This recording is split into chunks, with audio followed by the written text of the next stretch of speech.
Okay, so what was your name again? Let's start Joyce Reitman. Joyce. Hello, Joyce. I became familiar with MotionLoft 6 years ago. They were in a booth right behind us in the Marketplace Mall. Yes. And that's how I met them. And one of your major investors is, Mark Cuban. yeah, he owns a basketball team. Did Yeah. you know that Mark is Jewish? Oh, I had a sense of that. Yeah, how do you get a name like Cuban and be Jewish? So I'd like to ask you a couple of questions because I'm still not 100% sure what MotionLoft is. Okay. So why don't you tell me what's exciting about, what about MotionLoft that excites you? So, excellent question. The what's really exciting about MotionLoft is that we're able to collect data that's never been able to be collected before, and the data is all about how people and vehicles move around the world. And that simple piece of data is so important in just all kinds of applications all over the world. What, how do you collect the data? So we've developed a sensor, a sensor that is quite unique, patent pending, that has the ability to run artificial intelligence and machine learning on it and on the device itself. So we take this very, very powerful sensor and we place it up high, and then we run our machine learning artificial intelligence software on the sensor. Then we deliver the data in real time, which is very important as well, and deliver it to a dashboard for the customer for their own personal use. What is machine learning and artificial intelligence? We all hear it, Yes. but is it anything more than a template? I'm not sure I understand, but if you would explain it as it's relevant to MotionLoft and its sensors. What does it do that relieves people from doing it, I think? Before there was sensors such as what MotionLoft has developed, and I'll explain that in a moment, people actually stood on street corners and manually counted cars and people going by. This has been completely supplanted and automated by the use of microelectronics and the software that can run on it. So machine learning is simply, if you think about your brain and how you can learn something, how every input that you take in allows you to get smarter and have larger perspective on things. So the processing power or the brain of a machine or our sensor does exactly what your brain does. The artificial intelligence... That's a little scary. I'm sorry. I'm not sure that Mark Cuban would invest in my brain. Well, if it kept getting better, he just might. We're running out of time, I think. So Mark loves sensors, and he really understands the future, and he knows that this is not going to be a nice to have, it's a need to have in our world of how do we understand what's happening in our world, and the applications, whether it be for safety or livability or workability, I sort of divided into a few experiences. You know, what's your consumer experience? We're all sort of familiar with that, with the internet and e-commerce. So MotionLoft adds to that in the physical world. What's your fan experience? When you go to a stadium or a show, you know, do you really want to wait in all those lines? And do you really want to have difficulty parking? Well, if you know what your surrounding areas are, you have the ability to improve on that. Cities are very interested in safety, they're interested in walkability of their cities, and they're also interested in redevelopment to bring commerce into their cities. So all of these things are facilitated by the use of intelligent data and interpretation. The things that you're talking about are raising questions in my mind. So what I'm interested in is years ago, this is after computerization, but you would see these boxes with a cord or cable that would go across the street. Uh, is it kind of like that? Kinda. This is a very intellectual attorney of 42 years going, kinda. Is it kinda like that? It is kind of like that. What it is it's a much better version of that. So those strips, and I know what you're talking about. They have a name. That was way before your time. I know that. So those strips to count the cars going over them was similar to the level of people standing on the streets with a clicker counting. Right. So it's the same level of technology, if you want to call it that, or ability to solve that problem. And I've got more questions. Isn't that how Bill Gates started? I'm serious. In solving a problem, yes. No, developing traffic systems that basically counted traffic. Very may well have. I'm Okay. just not familiar. So I'm going to research that before we plug that in, but I'm pretty sure that's one of his first and initial projects. And he may have done that when he was at Harvard or shortly after that. But I think that was part of it.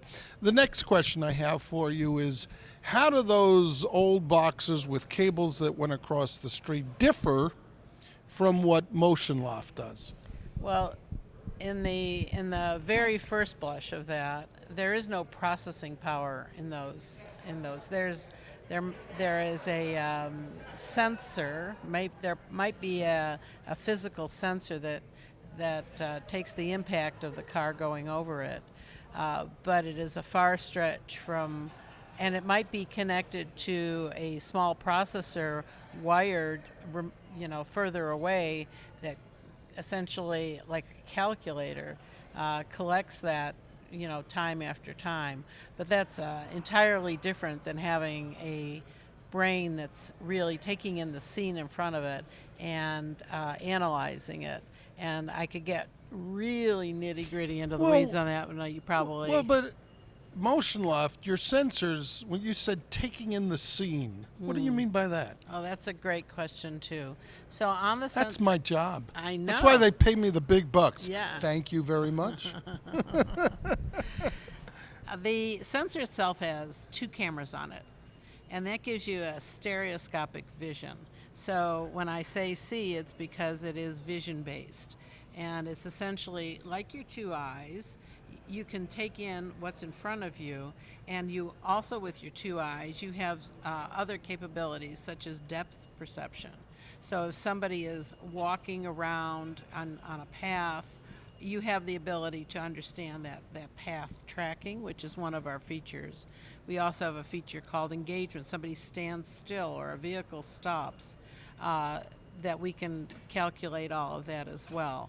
So that's, as you can start to see, there's 3-dimensional inputs that you get through a vision-based system versus strictly a sensor or whatever that thing is that goes.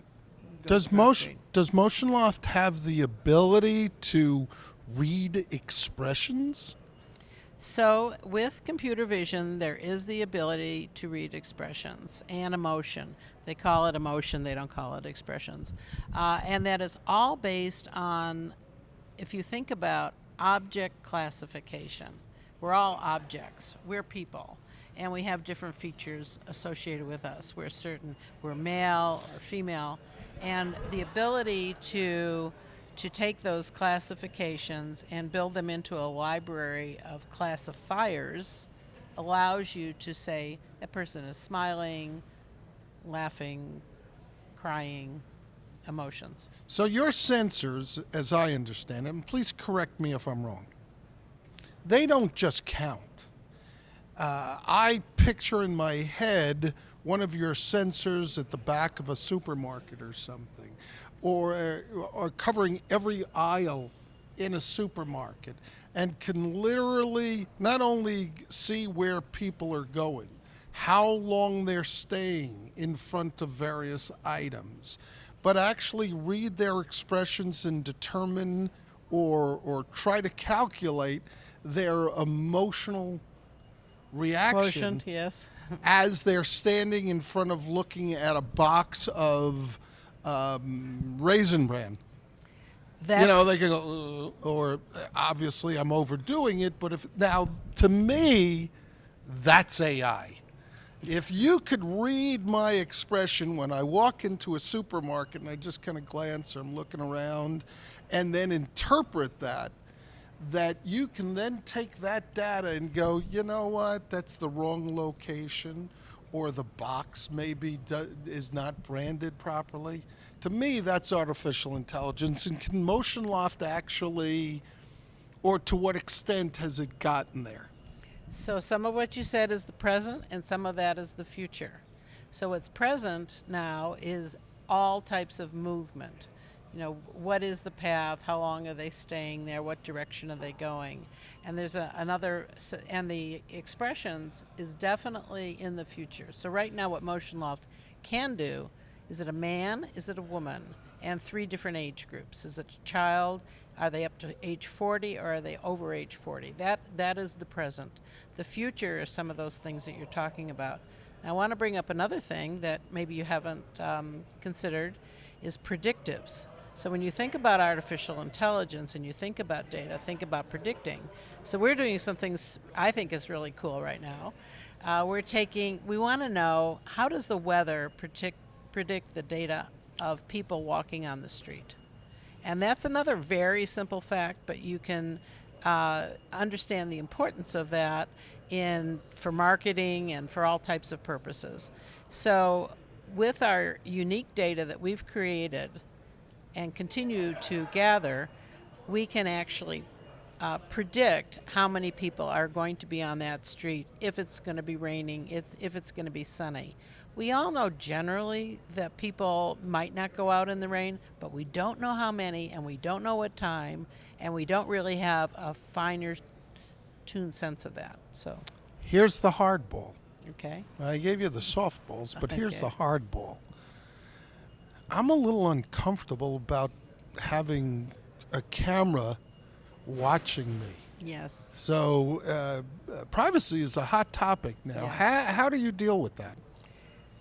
And it's a hot topic all over the world. And MotionLoft does not store or transmit video. So this is very important. We take that video and we just extract the data elements, the X's and the O's out of that. And that's what we use. So that's all that is seen is the counts and the results of that data. Frankly, we're not a security product. What do you do with the videos? Immediately, as soon as they're processed, and we're talking milliseconds, because we process 30 frames a second, we delete them and they're gone. Outstanding. Anybody have any questions? Hello. You kind of come up here. Sure. I did my bit. Okay.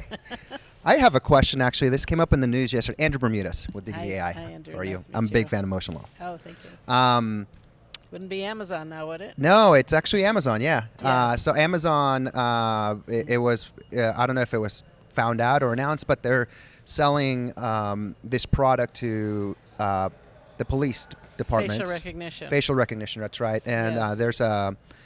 there is, I think, like a petition to ask Amazon not to continue selling the product.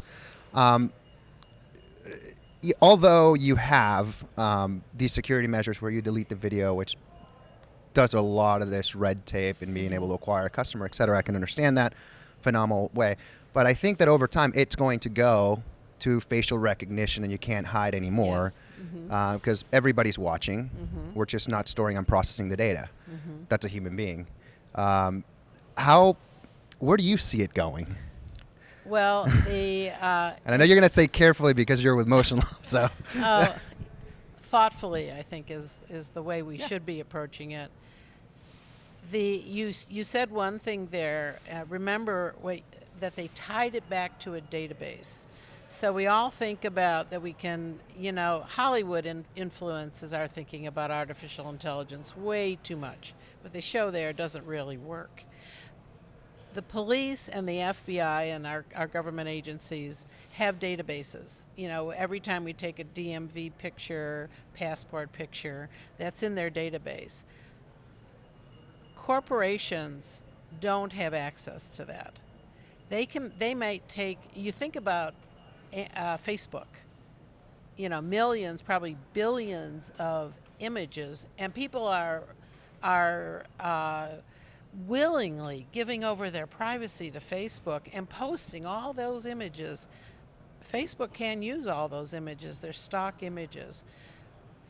That is, but you must have that database to track it back to.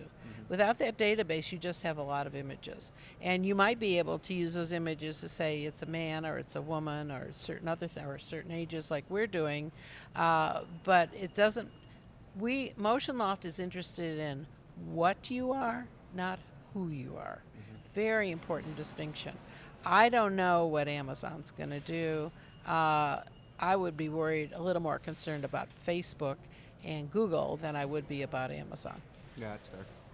Cool. Thanks.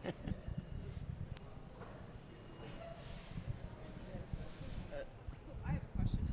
Who hires you right now? I mean, That was a great story. So Mark Cuban hired me, and I report to Mark directly. And he, I can't say enough positive things about him. People have various impressions from, again, TV and sports and all of that. But he is brilliant financially, which I don't think people really realize how sophisticated he is financially. And then he, I think, has got tremendous intellectual curiosity, and he's extremely focused. So Mark hired me. I've been working for MotionLoft almost 5 years now, so I have a pretty strong experience with him. And he just, as long as you perform and do your job, he's right in there with you. I meant who hires MotionLoft? Like to who's your Oh, I'm I sorry. apologize.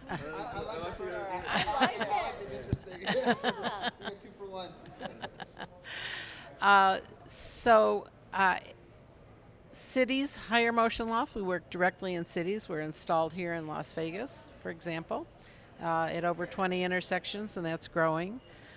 Global brands, and brands are all kinds of things. They're banks, they're apparel, they're quick service restaurants, they're gas stations, convenience stores. So those are global retail. And then commercial property owners, such as what we're seeing here at ICSC. In fact, we've got two of our major groups here, brands and property owners. So we tell a property owner exactly what's happening on their properties, both outdoors and indoors. So we cover parking lots, garages, indoor malls, outdoor malls, and that connection between. The story doesn't start just inside. The story starts outside and connects to inside for the entire experience. Right. So if someone hires you to capture data, you don't store that data. You come up with some sort of report and you hand that to your client. We have a dashboard. We have a dashboard Right. that the client has is their dashboard that surfaces their data, and so that data is stored not in video form but in data form. So they come to you with what they're looking for. They say, yeah, this is the problem we would like to solve. Right. Okay. And then we consult with them on how to place devices and deliver that data. The devices go up in less than 30 minutes.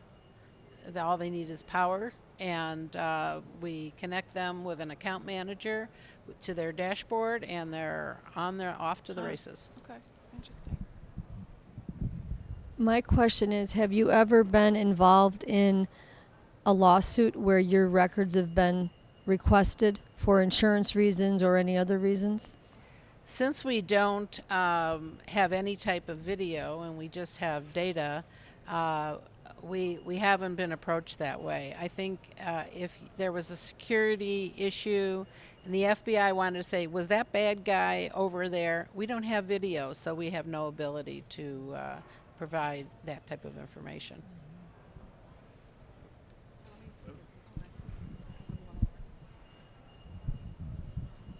What's the most unexpected and interesting problem a client has asked you to try to solve for them?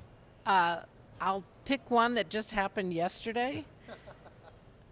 We're going to be monitoring dog parks, and they want us to create classifiers for different types of dogs. And it's the town of Benson, or the city of Benson, I should say. And when we get these requests, we had a request from Disney to count alligators, and so we didn't have a classifier for that. We didn't go through with that one. And then just last week, when I was in Japan, this very large telecom carrier says, "Well, we have fish farms. We have 30,000 fish, and this is a big crop for us. Can you track the fish?" So we get requests. They're centered around animals. Is sort of interesting. That's cool. It goes on and on. It's really fun. Really fun stuff. Anybody else? No, I just think it's great. That's really great. Okay, thank you very much. Thank you.